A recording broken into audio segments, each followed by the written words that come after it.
നമസ്കാരം.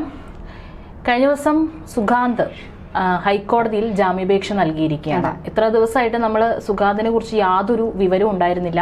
ഏതായാലും ഒളിവിലിരുന്നിട്ട് ഇത്തരത്തിലുള്ള നീക്കങ്ങൾ നടത്തുന്നുണ്ട് എന്നുള്ള റിപ്പോർട്ടുകളൊക്കെ പുറത്തു വന്നിട്ടുണ്ടായിരുന്നു. പക്ഷേ ഇന്നലെ വക്കീൽ വഴി ജാമ്യാപേക്ഷ ഹൈക്കോടതിയിൽ കൊടുത്തിരിക്കുകയാണ്. അതിൽ പറഞ്ഞിട്ടുള്ള കാര്യങ്ങളാണ് ഇപ്പോൾ ആ കാര്യങ്ങൾ നമ്മൾ വായിക്കുമ്പോൾ ഇപ്പോൾ നേരെ കുടുംബത്തിന് എതിരെയാണ് പറഞ്ഞിരിക്കുന്നത്. അതായത് താൻ ഈ ഒരു പെൺകുട്ടിയായിട്ട് പ്രണയത്തിലാണ് എന്നുണ്ടായിരുന്നത് കാര്യം സമ്മതിച്ചിട്ടുണ്ട്. പക്ഷേ പറഞ്ഞിരിക്കുന്ന മുഴുവൻ കാര്യങ്ങളും താൻ സത്യസന്ധനാണ്, അല്ലെങ്കിൽ തന്റെ ഭാഗത്ത് യാതൊരു തരത്തിലുള്ള തെറ്റുകളും ഇല്ല, മിസ്റ്റേക്കും ഇല്ല. പക്ഷേ അതെ പറയുന്നില്ല. പകരം വീട്ടുകാരെ കുറ്റപ്പെടുത്തിക്കൊണ്ട് അല്ലെങ്കിൽ ആ പെൺകുട്ടിയെ ഇത്തരത്തിലൊരു ആത്മഹത്യയിലേക്ക് തള്ളിവിട്ടത് ആ കുടുംബം തന്നെയാണ് എന്ന് പറഞ്ഞുകൊണ്ടാണ് ഈ ഒരു ജാമ്യാപേക്ഷയിൽ കാര്യങ്ങൾ പറഞ്ഞിരിക്കുന്നത് അല്ലേ? അതെ, തീർച്ചയായിട്ടും. ഇപ്പോൾ നമ്മളിപ്പോൾ സ്ഥിരമായി കാണുന്ന പ്രേക്ഷകർ വിചാരിക്കും ഇവർക്ക് രണ്ടുപേർക്കും ഈ ഒരു ടോപ്പിക് അല്ലാതെ വേറൊരു ടോപ്പിക്കും ചർച്ച ചെയ്യാനില്ല എന്നുള്ളതായിരിക്കും. പക്ഷേ നമ്മളിത് എപ്പോൾ ഈ ഒരു ലൈം ലൈറ്റിൽ നിന്ന് വലിക്കുന്നോ, ഈ വാർത്തയെക്കുറിച്ച് പറയാതിരിക്കുന്നോ, അപ്പോഴും മുതൽ ഈ വാർത്തയിൽ അല്ലെങ്കിൽ ഈ ഒരു കേസുമായി ബന്ധപ്പെട്ട് നടക്കുന്ന അല്ലാതുള്ള കാര്യങ്ങളിൽ വലിയ രീതിയിലുള്ള ഉഴപ്പ് സംഭവിക്കാനുള്ള സാധ്യതയുണ്ട്. ആരും ശ്രദ്ധിക്കാതെ പോവുകയാണെന്ന് അറിയുമ്പോൾ ഇപ്പോൾ എന്നിട്ടും ഇത്രയും വാർത്ത വന്നിട്ടും പോലീസ് ഉദ്യോഗസ്ഥർക്ക് ഇതുവരെയും ഇയാളെ പിടിക്കാൻ പറ്റിയിട്ടില്ല. സമ്മർദ്ദം നന്നായി ഉണ്ടെങ്കിൽ പോലും പക്ഷേ ഇയാളെ പിടിക്കാൻ പറ്റിയിട്ടില്ല. അപ്പോൾ നമ്മൾ ഇതിനെക്കുറിച്ച് പറയേണ്ടത് തന്നെയുണ്ട്. കാരണം നമ്മുടെ സമൂഹത്തിൽ സുഗാന്തുമാർ ഇപ്പോൾ നമ്മുടെ സമൂഹത്തിലും ചുറ്റുപാടും നിരവധി സുഗാന്തുമാരുണ്ട്. നല്ല മനുഷ്യന്റെയും നല്ലവനായ ഉണ്ണിയുടെയും ഒക്കെ തന്നെ മുഖംമൂടി അടങ്ങിയ നിരവധി ആളുകളുണ്ട്. അത് നമ്മുടെ സഹോദരികൾ അറിയേണ്ടതുണ്ട്, നമ്മുടെ മക്കൾ അറിയേണ്ടതുണ്ട്, എല്ലാവരും അറിയേണ്ടതുണ്ട്. അതുകൊണ്ടാണ് ഇത് ആവർത്തിച്ച് ഇതേ വിഷയം തന്നെ അതിൻ്റെ ഒരു ചെറിയ അപ്ഡേഷൻ വരുമ്പോൾ നമ്മൾ പറയാൻ ശ്രമിക്കുന്നത്. ഇനി വിഷയത്തിലേക്ക് വരികയാണെങ്കിൽ കഴിഞ്ഞ ദിവസം ഹൈക്കോടതിയെ സമീപിച്ചിരുന്നു. ഇന്ന് ജാമ്യാപേക്ഷ പരിഗണിക്കുമെന്നാണ് അറിയിച്ചിരുന്നത്. പക്ഷെ അതിന്റെ നടപടികളൊന്നും തന്നെ തുടങ്ങിയിട്ടില്ല എന്നതാണ്. അതിൽ മറ്റൊരു വലിയൊരു വൈരുദ്ധ്യം എന്ന് പറയുന്നത് പോലീസ് ഇതുവരെ ഇയാളെ പ്രതി ചേർത്ത് കേസ് എടുത്തിട്ടില്ല. എടുക്കാത്ത കേസിലാണ് ജാമ്യാപേക്ഷയുമായി ഹൈക്കോടതിയിലേക്ക് എത്തുന്നത്. ഇയാൾ പറയുന്നത് ഏതെങ്കിലും ദിവസം അല്ലെങ്കിൽ ഏതൊരു നിമിഷവും കേസെടുക്കാനുള്ള സാധ്യതയുണ്ട്, അതുകൊണ്ട് മുൻകൂർ ജാമ്യം തരണം എന്നാണ് പറയുന്നത്. അപ്പോഴും അതിൽ അയാൾ എടുത്തു പറയുന്ന കാര്യം ഈ മേഘയുമായി പ്രണയത്തിലായിരുന്നു, അതിനുശേഷം മേഘയുമായി വിവാഹം കഴിക്കാൻ തന്നെയാണ് തീരുമാനിച്ചിരുന്നത്. ഞങ്ങൾ വീട്ടുകാരുമായി സംസാരിച്ചിരുന്നു, ഞങ്ങളുടെ വീട്ടുകാർ അവരുടെ വീട്ടിൽ പോയി സംസാരിച്ചിരുന്നു എന്നടക്കമുള്ള കാര്യങ്ങൾ പറയുന്നു. വിവാഹം നിശ്ചയം ഉറപ്പിച്ചിരുന്നു എന്ന് പറയുന്നു. ജ്യോതിഷിയെ കാണാനായി പെൺകുട്ടിയുടെ അമ്മയും അച്ഛനും പോയിരുന്നു. അയാൾ പറഞ്ഞത് എന്താണെന്ന് പക്ഷെ ഇവർക്ക് അറിയില്ല. ഒരു പക്ഷേ ഈ പെൺകുട്ടി മരണപ്പെടാം, ഈ ഒരു വിവാഹം കഴിഞ്ഞാൽ മരണപ്പെടാനുള്ള സാധ്യതയുണ്ട് എന്നൊക്കെ ആയിരിക്കണം പറഞ്ഞിട്ടുണ്ടാകും. ഇനി ഇപ്പോൾ ഇതൊരു സത്യസന്ധമായിട്ടുള്ള കഥയാണോ അല്ലെങ്കിൽ കെട്ടിച്ചമച്ച കഥയാണോ ഒന്നും അറിയില്ല. പക്ഷെ എന്നിരുന്നാലും അങ്ങനെ പറയാണ്. ജ്യോതിഷി പറഞ്ഞതിന് പ്രകാരം അതിനുശേഷം മുതലാണ് എന്റെ നമ്പർ ബ്ലോക്ക് ചെയ്യാൻ അവളോട് ആവശ്യപ്പെട്ടു, എന്നോട് അടുത്ത് സംസാരിക്കണമെന്ന് ആവശ്യപ്പെട്ടു എന്ന് പറഞ്ഞു. പക്ഷെ ഈ പെൺകുട്ടി ഈ സുഗാന്തിനോടൊപ്പം തന്നെ നിലകൊള്ളുകയാണ് ചെയ്തത്. അതിന്റെ പശ്ചാത്തലത്തിൽ ഇവർ എറണാകുളത്ത് ഒരു വീട് വാടകയ്ക്ക് എടുക്കുകയും നെടുമ്പാശ്ശേരിയിൽ വീട് വാടകയ്ക്ക് എടുക്കുകയും ഇവർ ഒരുമിച്ച് ജീവിതം ആരംഭിക്കുകയും ഒക്കെ ചെയ്തു. പക്ഷെ അപ്പോഴും ഒരൊറ്റ മകളായി നമുക്ക് മനസ്സിലാകുന്ന സാഹചര്യത്തിൽ ഒറ്റ മകളായി ഇത്രയും ഇതായിട്ട് വളർത്തിയ അച്ഛനും അമ്മയും ഇതൊന്നും അറിഞ്ഞിരുന്നില്ല എന്നുള്ള കാര്യമാണ്. പിന്നെ എറണാകുളത്ത് താമസിക്കുകയും തിരുവനന്തപുരത്ത് നിൽക്കുന്ന കുട്ടി എങ്ങനെ എറണാകുളത്ത് പോകും അതൊന്നും അറിയില്ല, നമുക്കറിയില്ല. കാരണം ഇവരൊക്കെ തന്നെ ഈ വിമാനത്താവളത്തിൽ വർക്ക് ചെയ്യുന്നവരാണ്. അതുപോലെ ഇപ്പൊ ഫ്ലൈറ്റ് എടുത്ത് പോകുന്നാൽ പോലും ആരും അറിയാത്ത സാഹചര്യമാണ് ഉള്ളത്. എന്നിരുന്നാലും ഇത്തരത്തിൽ സുഗാന്ത് ഇങ്ങനെ ഒരു വെളിപ്പെടുത്തൽ നടത്തുന്നുണ്ട്. പക്ഷെ ആ സ്പോട്ടിൽ തന്നെ സുഗാന്തിന്റെ ഈ പെൺകുട്ടിയുടെ അച്ഛൻ ഇതിനെതിരെ വരികയാണ്. അതായത് ഈ അച്ഛൻ പറയുന്നുണ്ട് ഇതിപ്പോൾ നമ്മൾ ഞങ്ങളുടെ മക്കളെ സമ്മർദ്ദത്തിലാക്കി കൊന്നതുപോലെയാണ് പറയുന്നത് എന്നാണ് പറയുന്നത്. പക്ഷെ അങ്ങനെയെങ്കിൽ അയാൾ പറയുന്നത് മറ്റൊരു കൊലപാതകി ഉണ്ടെന്നാണോ? സുഗാന്ത് പറയുന്നത് ഈ പെൺകുട്ടി മരിക്കാനുള്ള കാരണം അവരുടെ വീട്ടുകാർ തന്നെയാണെന്ന് പറയുന്നുണ്ട്. അങ്ങനെയെങ്കിൽ പെൺകുട്ടിയുടെ മരണത്തിന് കാരണം അവരുടെ വീട്ടുകാരാണെന്ന് പറയുകയാണെങ്കിൽ സുഗാന്ത് പറയുന്നത് കൊലയാളി മറ്റൊരാളാണ് എന്നാണോ, അല്ലെങ്കിൽ ഈ ജ്യോതിഷിയാണെന്നാണോ പറയുന്നത്? അറിയില്ല എന്തൊക്കെ കള്ളത്തരം അല്ലെങ്കിൽ കഥകളാണ് മേയുന്നതെന്ന് മനസ്സിലാക്കാൻ. ഈ ഒരു ജാമ്യാപേക്ഷയിൽ വേറൊരു കാര്യം പറഞ്ഞിരിക്കുന്നത് ഈ ഒരു സംഭവത്തിൽ എനിക്ക് ഏറ്റവും പ്രിയപ്പെട്ട ഒരാളെയാണ്, വളരെ വൈകാരികമായിട്ടുള്ള കാര്യങ്ങൾ കൂടി ഈ ഒരു ജാമ്യാപേക്ഷയിൽ പറഞ്ഞിട്ടുണ്ട് എന്നുള്ളത് ശ്രദ്ധേയമാണ്. എനിക്കും ഏറ്റവും പ്രിയപ്പെട്ട ഒരാളെയാണ് നഷ്ടപ്പെട്ടിരിക്കുന്നത്. അത്രയേറെ സ്നേഹിച്ചു. എന്നും ഈ പറയുന്ന പെൺകുട്ടിയുടെ ഇഷ്ടങ്ങൾക്ക് അനുസൃതമായിട്ട് തന്നെയാണ്, അല്ലെങ്കിൽ അവളുടെ ഇഷ്ടങ്ങൾക്ക് അല്ലാതെ ഒന്നും ഞാനും പ്രവർത്തിക്കാറില്ല. ബഹുമാനവും അതുപോലെ തന്നെ എല്ലാ സ്നേഹവും ഒക്കെ തന്നെ കൊടുത്തിരുന്നു.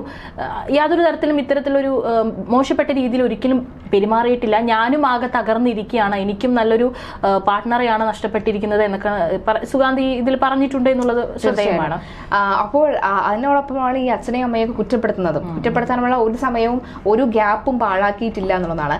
അപ്പോൾ വളരെ കൃത്യമായിട്ട് ഈ പെൺകുട്ടിയുടെ അച്ഛൻ പറയുന്നുണ്ട്, നിങ്ങൾക്ക് വേണമെങ്കിൽ ഞങ്ങളുടെ വീട്ടിലെ CCTV പരിശോധിക്കാം, ഇവരുടെ അച്ഛൻ വന്നു എന്നും അമ്മ വന്നു എന്നും പറയുന്ന ഡേറ്റ് നിങ്ങൾക്ക് വിശദമായി തന്നെ പരിശോധിക്കാം. അങ്ങനെ ആരെങ്കിലും ഒരാൾ വന്നിട്ടുണ്ടെങ്കിൽ അത് തീർച്ചയായിട്ടും ഞങ്ങൾ ഞങ്ങളുടെ ഭാഗത്താണ് മിസ്റ്റേക്ക് എങ്കിൽ, ഞങ്ങളുടെ ഭാഗത്താണ് തെറ്റെങ്കിൽ നിങ്ങൾക്ക് കാണാമല്ലോ, അങ്ങനെ വീട് പരിശോധിക്കാൻ അടക്കമുള്ള കാര്യങ്ങൾ അദ്ദേഹം പറയുകയാണ്.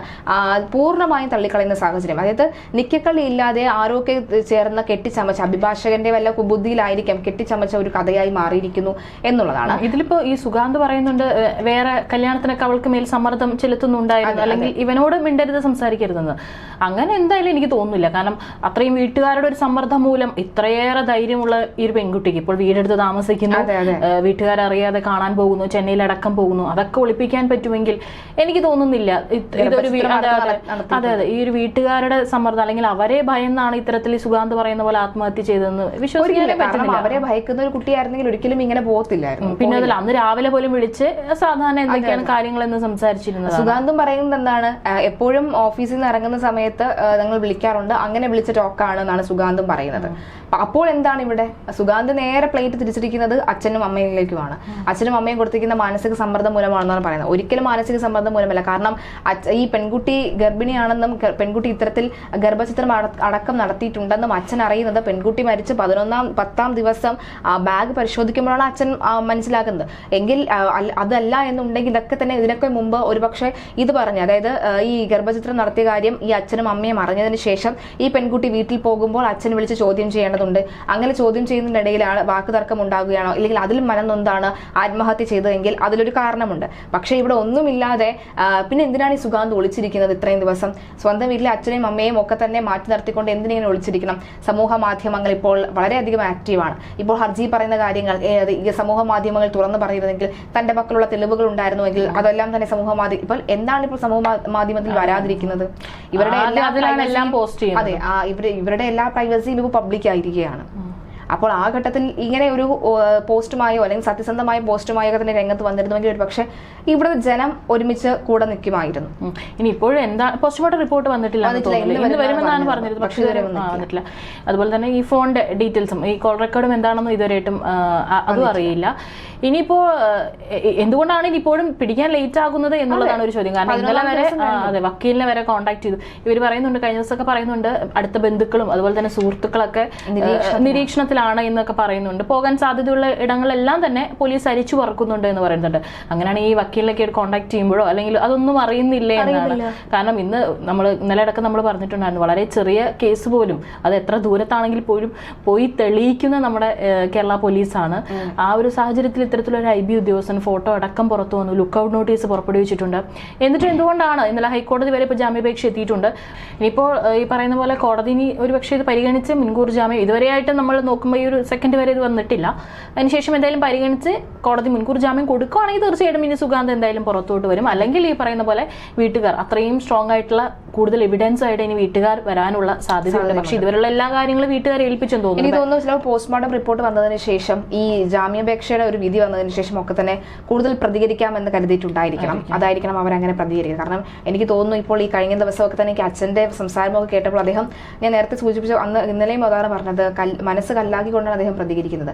ഒരു പക്ഷേ അദ്ദേഹം വേണമെങ്കിൽ അദ്ദേഹത്തിന്റെ CCTV ദൃശ്യങ്ങൾ, വീട്ടിലെ CCTV ദൃശ്യങ്ങളൊക്കെ തന്നെ സമൂഹ മാധ്യമങ്ങളുടെ അല്ലെങ്കിൽ നമ്മുടെ വാർത്താ മാധ്യമങ്ങളുടെ പുറത്തു കൊണ്ടുവരാൻ അദ്ദേഹത്തിന് യാതൊരുവിധ മടിയുമില്ലെന്നാണ് നമുക്ക് ഇപ്പോൾ മനസ്സിലാകുന്നത്. പിന്നെ നമ്മളൊരു ജേർണലിസ്റ്റിക് വ്യൂ വഴി നോക്കുകയാണെങ്കിൽ നമുക്ക് രണ്ട് ഭാഗത്തും അറിയില്ല എന്താണ് സംഭവിച്ചതെന്ന്. ഇനി പറഞ്ഞ പോലെ തന്നെ നമുക്ക് ആർക്കും അറിയാതെ മറ്റൊരു കഥ, ഈ വില്ലൻ ഈ സുഗാന്തിന്റെ വേർഷൻ പോലെ തന്നെ കുടുംബമാണോ എന്നറിയില്ല. പക്ഷെ എന്നാൽ നിലവിലെ നമുക്ക് അങ്ങനെ ഒരിക്കലും പറയാൻ സാധിക്കാത്തൊരു ഘട്ടമാണ് ഉള്ളത്. ഏതായാലും എന്തായിരിക്കും ഇനി അടുത്ത മണിക്കൂറിൽ വരുന്ന പുതിയ അപ്ഡേഷൻസ് കാര്യങ്ങൾ എന്നുള്ളത് നമുക്ക് കൃത്യമായിട്ട് തന്നെ നമ്മളും വിലയിരുത്തി പറയുന്നതായിരിക്കും.